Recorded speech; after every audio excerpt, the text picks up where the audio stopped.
Buenos días, mi nombre es Luciana Aguad y junto con la doctora Florencia Crespo formamos parte de la Unidad de Medicina Vascular del Servicio de Cardiología en el Sanatorio Allende, Córdoba.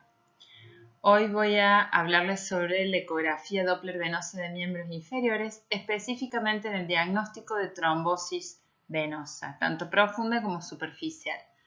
Primero vamos a conversar un poco sobre la enfermedad tromboembólica venosa, sus características y su importancia, para luego dedicarnos al estudio específico con ecografía Doppler color.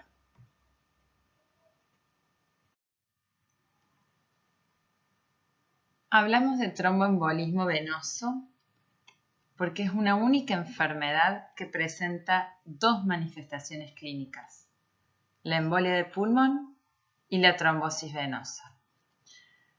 El tromboembolismo venoso es la tercera causa de muerte y enfermedad cardiovascular.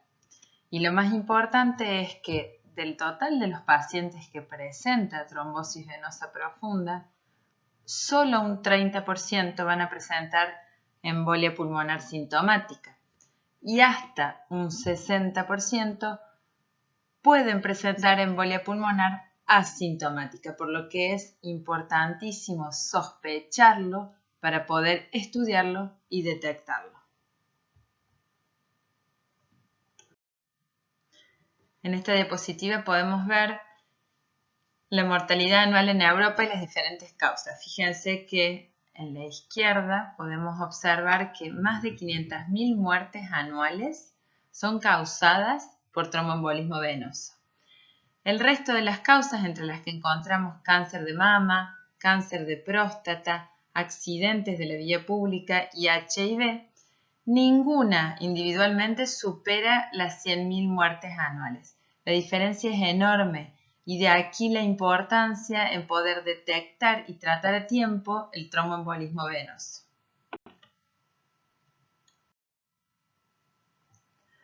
Claramente la epidemiología de esta enfermedad va aumentando con el transcurso de los años.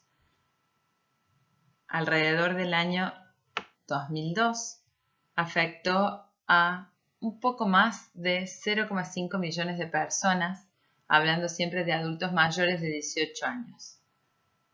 Para la actualidad, esta cifra ha aumentado a más de 1,2 millones de personas y la progresión para el año 2050 estima una afección en más de 1,5 millones de personas.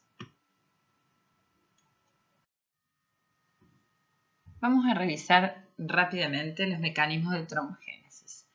Sabemos que para que se produzca un trombo debe haber alteración en alguno de los 3 puntos mencionados por Virchow y conocidos como la tríada de Virchow. Puede ser una anomalía en el flujo sanguíneo, un daño en la pared vascular o algún estado de hipercoagulabilidad. Para que se produzca un fenómeno trombótico, debe existir al menos 2 de los 3 factores mencionados anteriormente, si bien el más importante es la disminución en el flujo sanguíneo o éstasis, al que se considera el componente esencial de la tríada.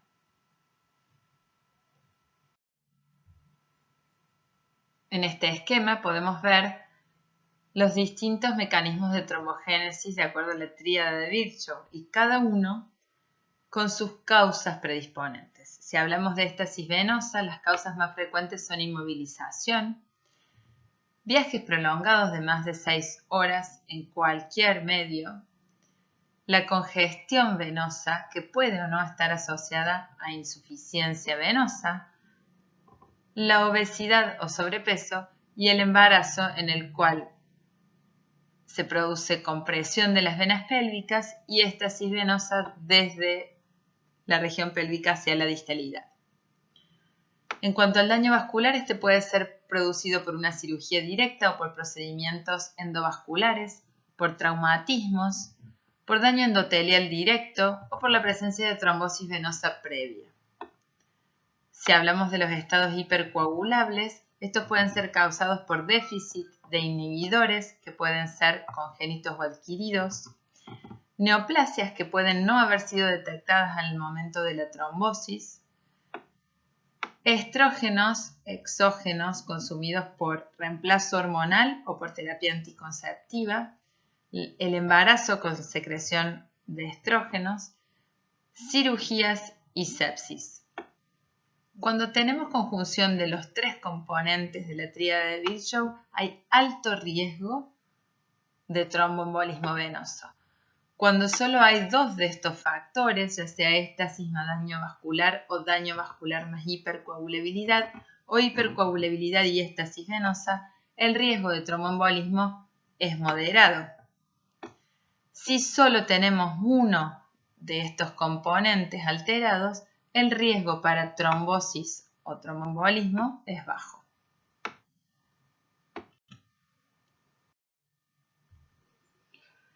La ecografía Doppler venosa de miembros inferiores es el estudio de elección para el diagnóstico de trombosis venosa profunda.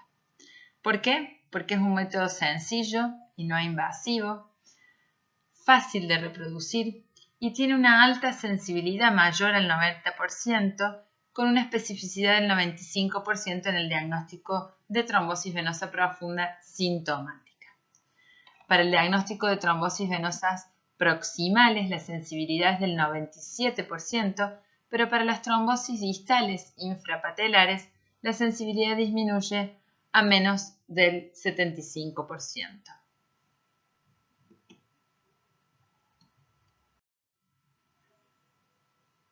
Como todo estudio, es necesario tener un protocolo para poder evaluar completamente el sistema venoso profundo de los miembros inferiores. Habitualmente se comienza desde el ligamento inguinal hacia la distalidad, llegando al tobillo para evaluar así las venas femoral común, femoral superficial y profunda, la vena poplitea, el tronco tibio peroneo y a nivel distal las venas tibiales posteriores, peroneas, tibiales anteriores y venas musculares de la pantorrilla.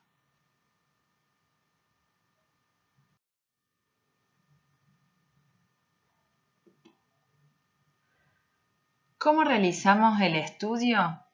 Se aplica el ultrasonido en modo B para evaluar la compresión total de las venas. Esta compresión debe ser realizada en forma seriada a intervalos de 2 centímetros a lo largo de todo el trayecto venoso. Y el criterio diagnóstico de trombosis es la incompresibilidad de la vena de manera total o parcial en la sección transversal, ejerciendo presión con el transductor sobre el miembro inferior. Ya vimos que la sensibilidad y la especificidad es alta, pero que va disminuyendo hacia el sector distal. Vamos a ver cómo podemos mejorar la sensibilidad distal con este estudio. Aquí podemos ver entonces cómo evaluamos la vena y la arteria sin ejercer compresión y luego de la compresión ejercida sobre el transductor, en donde la vena debe colapsarse completamente, como vemos en este video, para certificar la ausencia de trombos en su interior.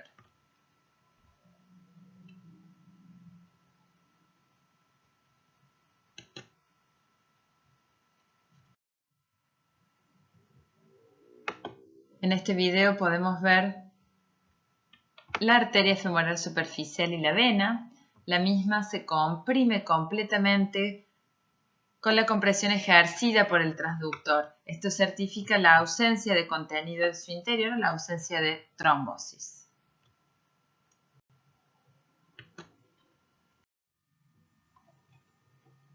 A la ecografía en modo B le agregamos el Doppler y el color para aumentar la sensibilidad, sobre todo en el diagnóstico de trombosis venosas distales.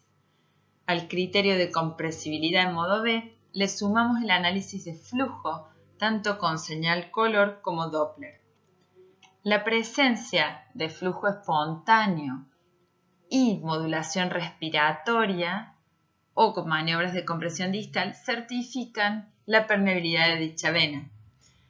Esto aumenta la sensibilidad para trombosis venosa distal a más del 90%.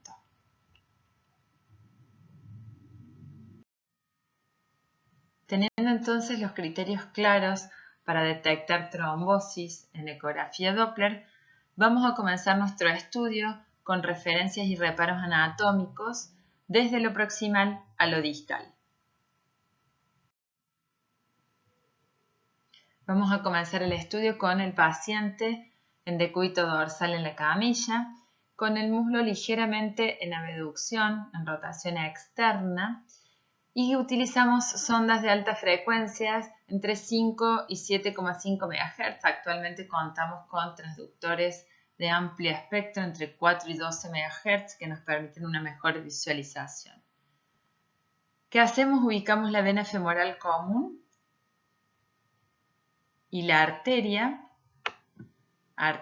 y vena femoral común, y comenzamos a evaluarla desde lo proximal, descendiendo a la vena femoral superficial, realizando compresiones cada 2 centímetros aproximadamente.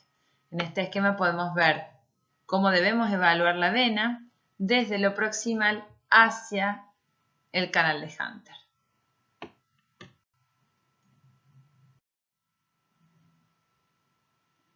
En este video observamos entonces la arteria femoral común, lateral a la misma, la vena femoral común y el callado de la safena mayor.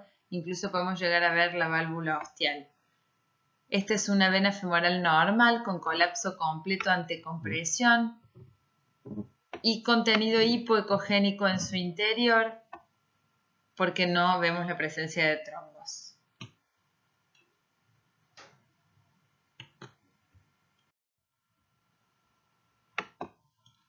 En la misma imagen agregamos el color para ver la presencia de flujo venoso espontáneo con modulación respiratoria. Vemos que durante la inspiración el flujo disminuye y en expiración el flujo es normal. El color entonces nos ayuda también a poder identificar la ausencia de trombos. Repasando entonces, los criterios van a ser luz libre de ecos, venas completamente compresibles, flujo color espontáneo con la presencia de modulación respiratoria a nivel proximal en la vena femoral común, y podemos también observar flujo con modulación respiratoria en el trayecto proximal de la vena femoral superficial.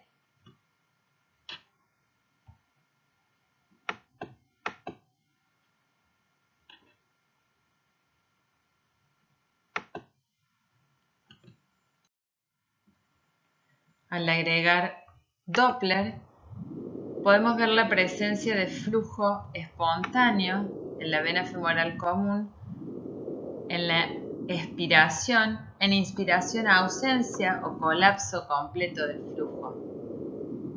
Esto nos habla de una vena permeable y que entre la vena femoral común y la vena cava inferior no existe una obstrucción completa y por ende se transmite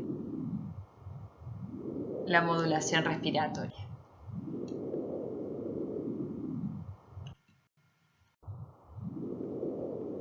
Entonces, sumamos el modo B, la ecografía del modo B, en la cual veíamos la compresión venosa, el color, en el cual podremos ver la presencia o ausencia de trombos, y el Doppler para evaluar el flujo espontáneo con modulación respiratoria. Cese de flujo completo en inspiración con flujo normal en expiración.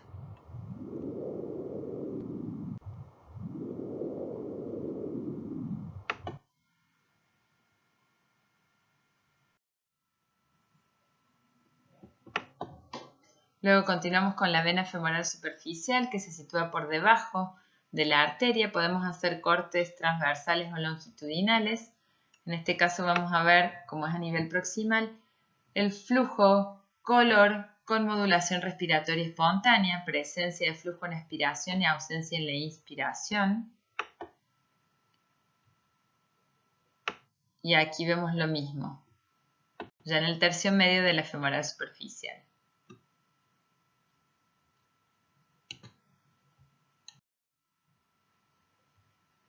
¿Cuáles son entonces, en resumen, los signos de normalidad que descartan trombosis venosa? La luz venosa libre de ecos o hipoecogénica, compresibilidad completa con maniobra de compresión con el transductor, presencia de flujo espontáneo con variabilidad respiratoria, ausencia completa de flujo ante la inspiración con presencia de flujo espontáneo en expiración. Podemos realizar maniobras como la maniobra de Valsalva, en la cual veremos cese completo del flujo, o también maniobras de compresión distal, en la cual ante la compresión muscular vemos flujo y al descomprimir no deberíamos ver reflujo.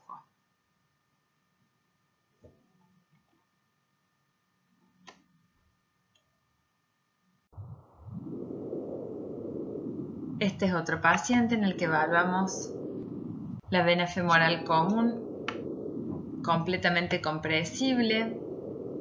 Agregamos color y vemos que ante los movimientos respiratorios existe flujo durante la expiración y ausencia completa de flujo durante la inspiración. Y al agregar el Doppler vemos flujo con modulación respiratoria espontánea.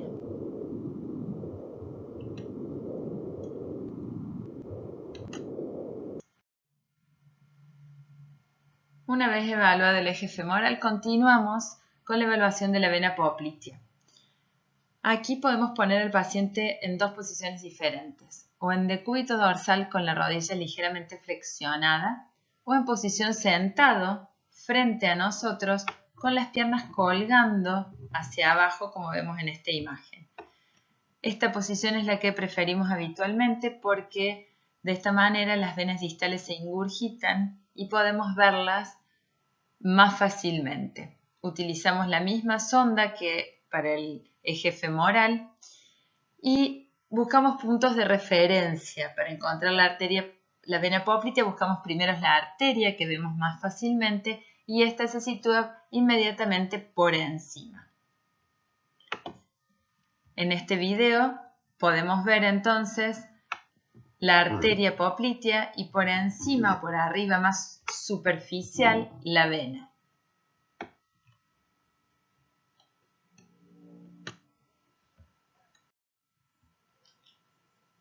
Luego de ubicar la vena poplitea, realizamos la misma maniobra de compresión para evaluar la ausencia de contenido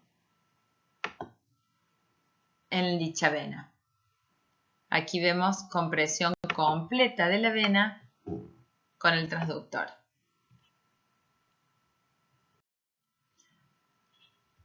Podemos realizar también un corte longitudinal para evaluar la vena poplitea. Y luego de hacer la compresión, colocamos el color. Para evaluar la permeabilidad completa de la vena, realizamos una maniobra de compresión distal en donde objetivamos flujo ante compresión y de esta manera eliminamos la presencia de trombos. Al agregar el Doppler, vemos el flujo ante la maniobra de compresión, eliminando así la presencia de trombos completamente obstructivos. En este video podemos ver lo mismo, flujo correcto en la vena poplitea ante maniobra de compresión gemelar.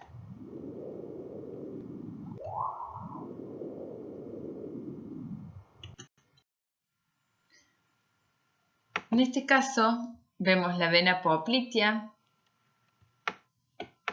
aquí la vena poplitea, el callado de la safena menor y lo que estamos observando es éstasis venosa. Todo este contenido isoecogénico en movimiento es éstasis venoso. Ante maniobra de compresión, todas estas venas se comprimen completamente, eliminando la presencia de trombos. Por eso es tan importante realizar una compresión cuando uno ve imágenes dentro de la luz venosa. Continuamos entonces el estudio de nuestro paciente con las venas distales infrapopliteas el paciente en la misma posición en la que se encontraba, sentado con las piernas colgando, y comenzamos el estudio desde lo distal hacia el hueco popliteo. ¿Por qué? Porque es mucho más simple ubicar a las venas tibiales posteriores y peroneas en su distalidad, donde son más superficiales que a nivel proximal. En este esquema podemos ver dónde se ubican las mismas. En este caso tenemos la pierna derecha, las venas tibiales posteriores con su arteria, en la cara interna de la pierna, y en la cara externa, por dentro del perone, vamos a ubicar a las venas peroneas y su arteria. Es muy importante visualizar también las venas musculares, en las que tenemos las venas sóleas, y también las venas gemelares internas y externas que se encuentran proximales al hueco popliteo.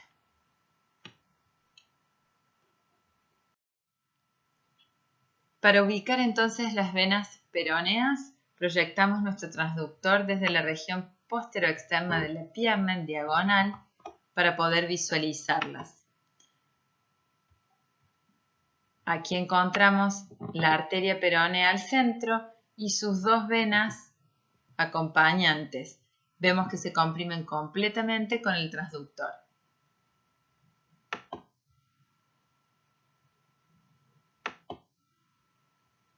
En este video vemos exactamente lo mismo. Las dos venas peroneas completamente compresibles. Realizamos una compresión cada 2 centímetros desde lo distal hasta la proximidad, llegando al tronco tibio peroneo. Vemos entonces que en modo B podemos observar sin ninguna duda la compresión completa de ambas venas peroneas.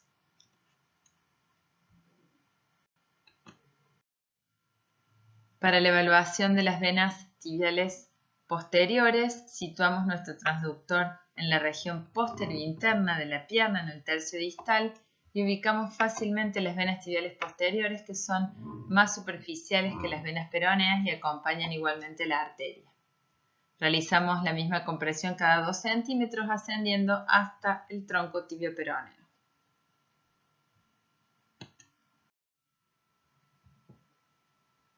Simplemente para ver la compresión ejercida con el transductor nuevamente. En caso de que tengamos alguna duda, podemos colocar igualmente el color y realizar una maniobra de compresión muscular distal para ver si hay llenado completo del color, y podemos utilizar también el Doppler.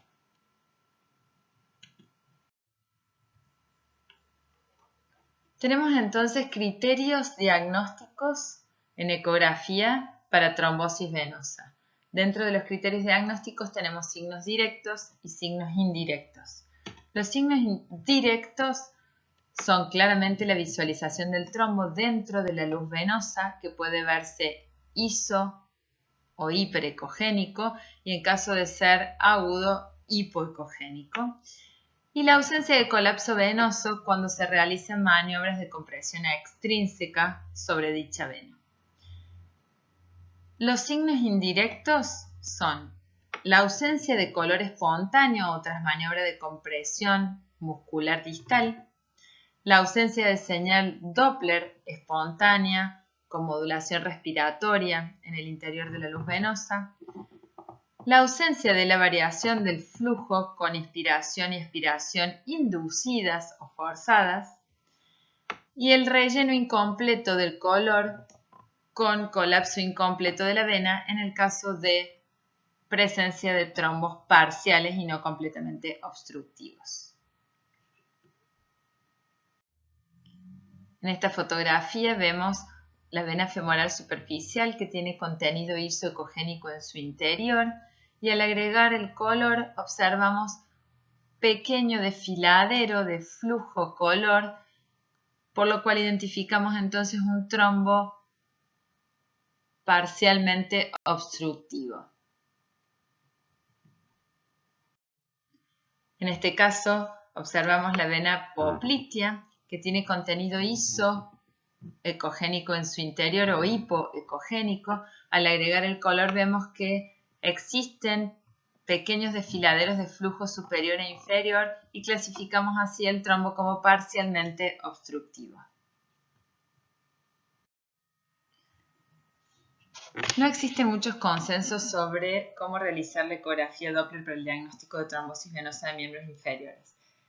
Este consenso publicado en Circulation del 2018 es muy interesante porque trata de establecer las recomendaciones a seguir para la realización de este estudio. Vamos a analizar entonces cuáles son los puntos importantes del mismo. No todos los pacientes que se presenten a la guardia con sospecha de TBP deben ser sometidos a un ecodoppler. Para esto hay que evaluar la probabilidad clínica de trombosis venosa con el score de Wells y de acuerdo a esto decidir o no la realización de un ecodoppler.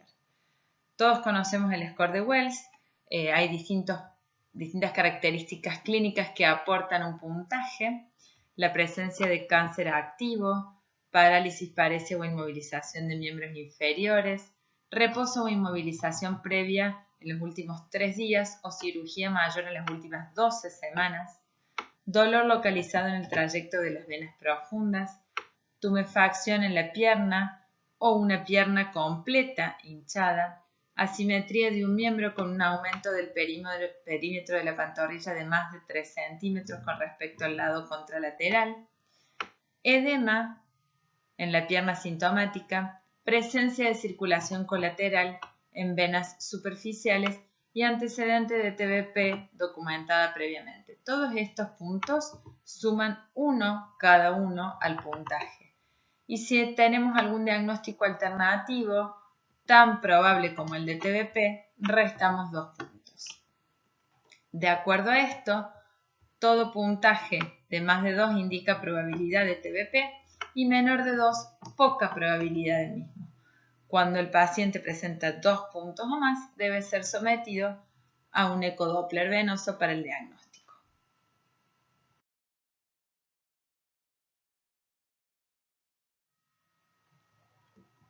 ¿Qué proponen en este consenso? Distintos tipos de evaluación del eje venoso. El primero es realizar solo 2 puntos de compresión ultrasonográfica, a nivel femoral común y a nivel popliteo. Si en estos 2 sitios no hay trombo, se descarta trombosis.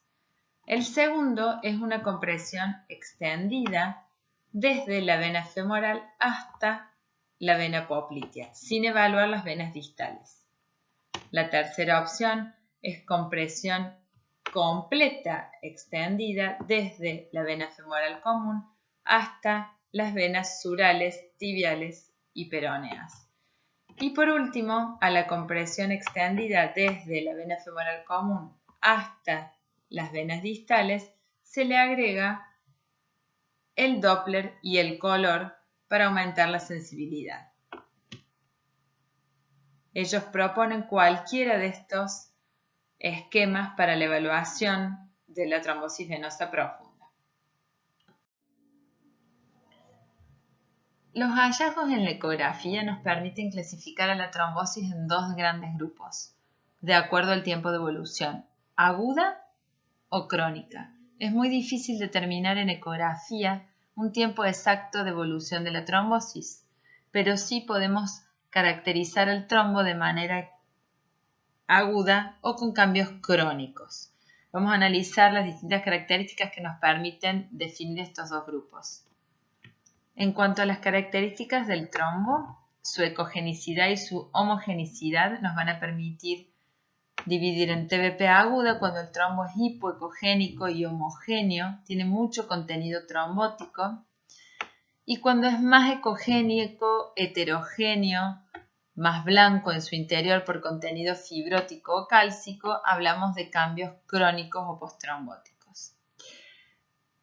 En una TBP aguda, por lo general el trombo suele ser completamente obstructivo y la vena no se comprime. En una TBP crónica podemos tener una compresión parcial si ya existen signos de recanalización, aunque en algunas trombosis crónicas persiste el trombo completo.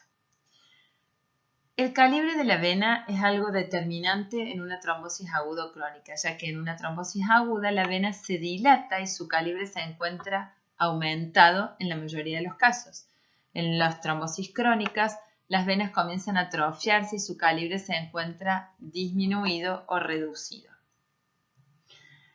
Al colocar el flujo color en una trombosis aguda completa va a haber ausencia de flujo color, pero dicha trombosis puede ser aguda y tener flujo mínimo en su interior, ya que la trombosis es parcialmente obstructiva.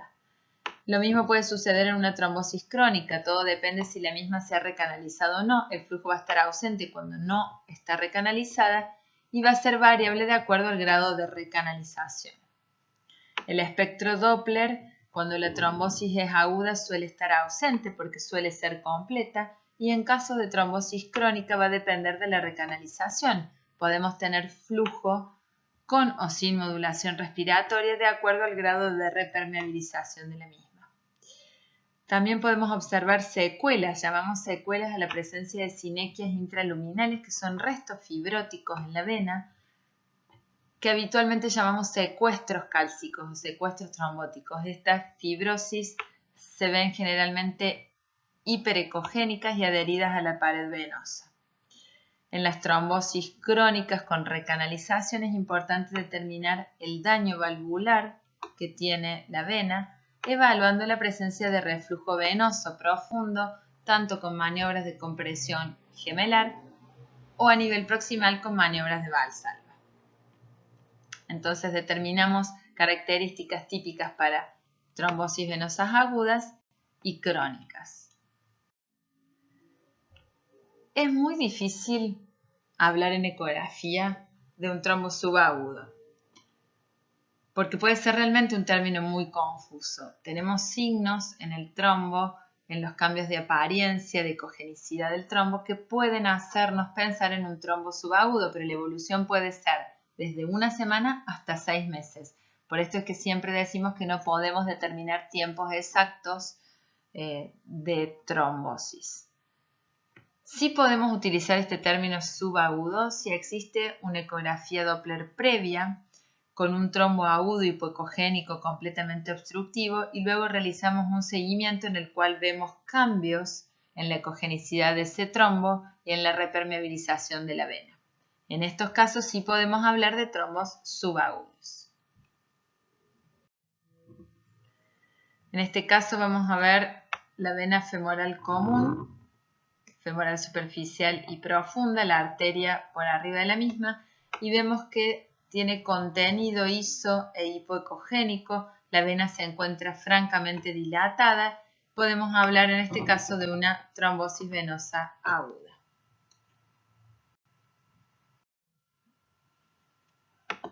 En este video vamos a ver identificar la vena poplitea que se encuentra dilatada y contenido isoecogénico en su interior bien delimitado que se encuentra móvil dentro de la luz. Esto es un trombo móvil parcialmente obstructivo adherido por su extremo lateral a la pared venosa y esta zona se encuentra completamente permeable con flujo en su interior.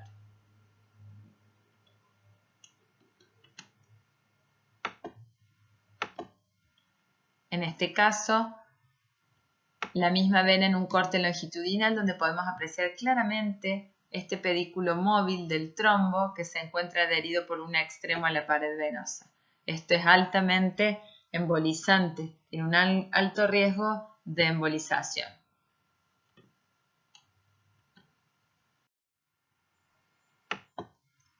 En este video vemos la misma imagen. Identificamos claramente este trombo móvil dentro de la vena poplitea.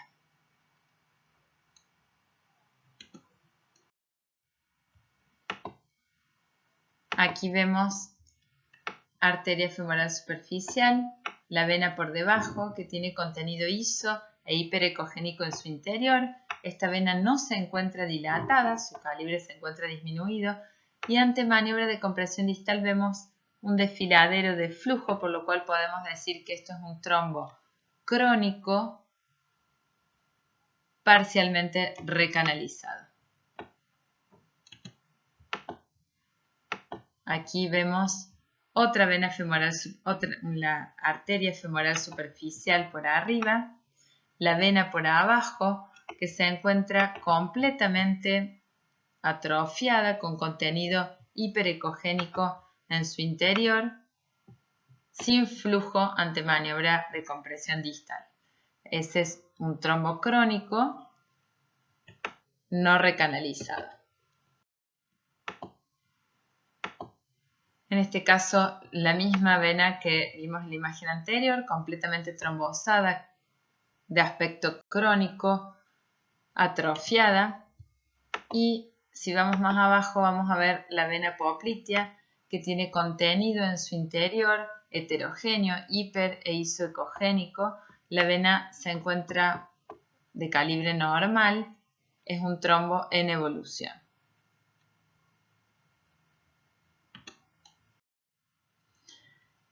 Este es un caso de trombosis de la vena femoral superficial, aquí arriba, y aquí de la vena poplitea, donde vemos trombos isoecogénicos con flujos laminares mínimos en su interior, o sea, parcialmente recanalizados. En la vena poplitea el flujo es un poquito mayor, pero sigue habiendo trombo en su interior parcialmente obstructivo. Aquí podemos ver los dos cambios en trombosis aguda y crónica francamente diferentes. En la vena femoral común, un trombo iso-hipoecogénico completamente obstructivo, la vena dilatada, y en la vena poplitea un trombo heterogéneo con contenido fibrótico y cálcico en su interior, hiperecogénico, completamente obstructiva también. Otro punto muy importante en la evaluación de las trombosis es poder medir el diámetro anteroposterior de la vena trombosada ante compresión con el transductor en un corte axial o transversal. A esto lo vamos a llamar diámetro residual de la vena y nos permite medir la masa total del trombo. ¿Qué sentido tiene esto? Poder realizar un control evolutivo en ecografías posteriores de la lisis de ese trombo con el tratamiento y determinar si el tratamiento está siendo adecuado o no. Esto nos permite entonces un seguimiento para ver efectividad de tratamiento. Determinamos entonces la presencia de trombos residuales. Se considera que un trombo con un diámetro residual menor a 4 milímetros tiene muy poco riesgo de recidiva. Entonces, al momento de decidir suspensión del tratamiento, no solo evaluamos la clínica del paciente, un dímero D, que debe ser negativo, sino también el diámetro residual de la vena trombosada ante compresión. Menor a 4 milímetros, podemos suspender el tratamiento. ¿Cómo realizamos entonces la medición? Comprimimos la vena y en este corte axial realizamos una medición del diámetro anteroposterior cuando estamos en máxima compresión. Si este diámetro es menor a 4 milímetros, se considera que el trombo es muy pequeño y el riesgo de recidiva es muy bajo. En esta imagen vemos claramente la vena poplitea trombosada, sin compresión y ante compresión con un diámetro residual de 3,9 milímetros, menor a 4, lo que nos avala a suspender el tratamiento anticoagulante. En esta imagen a la izquierda vemos la vena poplitea con cambios crónicos de trombo en su interior, con un trombo hiperecogénico en este sector. Aquí vemos hipoecogenicidad compatible con repermeabilización y un diámetro basal de 10 milímetros. En la imagen a la derecha se realiza una compresión con el transductor y se ve un diámetro residual de la vena de 5,8 milímetros. En este caso decidimos no suspender el tratamiento anticoagulante porque el riesgo de recidiva es alto aún. ¿Cómo realizamos el seguimiento de ecografía Doppler en trombosis venosa? Primero, hay que realizar el ecodoppler basal. Si este fue negativo para TBP, pero el paciente persiste con síntomas, repetimos la ecografía Doppler entre 4 y 7 días. Si en la primera ecografía Doppler no se realizó una evaluación completa del eje venoso, se repite. Si la TBP es distal y no se realiza tratamiento y el paciente presenta progresión de los síntomas, repetimos la ecografía Doppler. En el caso de diagnóstico de trombosis venosa profunda bajo tratamiento anticoagulante, solo se repite la ecografía Doppler al final del tratamiento para decidir la suspensión del mismo. No es necesario realizar ecografías Doppler seriadas durante el tratamiento, ya que la conducta no va a cambiar. Y en caso de TBP recurrente, solo en estos casos realizamos ecografías Doppler de seguimiento. La ecografía también nos permite realizar diagnósticos diferenciales de trombosis que pueden presentarse con sintomatología muy similar. Una lesión muscular en la cual vamos a ver desgarro parcial probablemente del músculo gemelar interno, que es el que más frecuentemente se desgarra, con líquido entre las fibras musculares e hipogenicidad. La presencia de celulitis, que se va a observar como un engrosamiento del tejido celular subcutáneo con edema.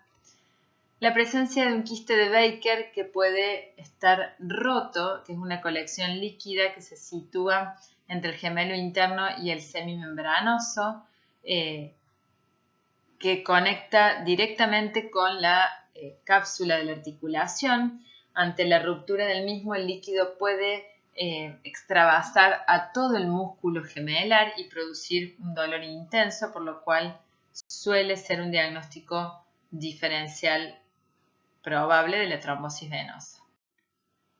La ecografía Doppler de miembros inferiores también nos permite evaluar la presencia de edema linfático, que se observa como dilatación de los conductos linfáticos, que se ven como pequeños hilos hipoecogénicos en el tejido celular subcutáneo.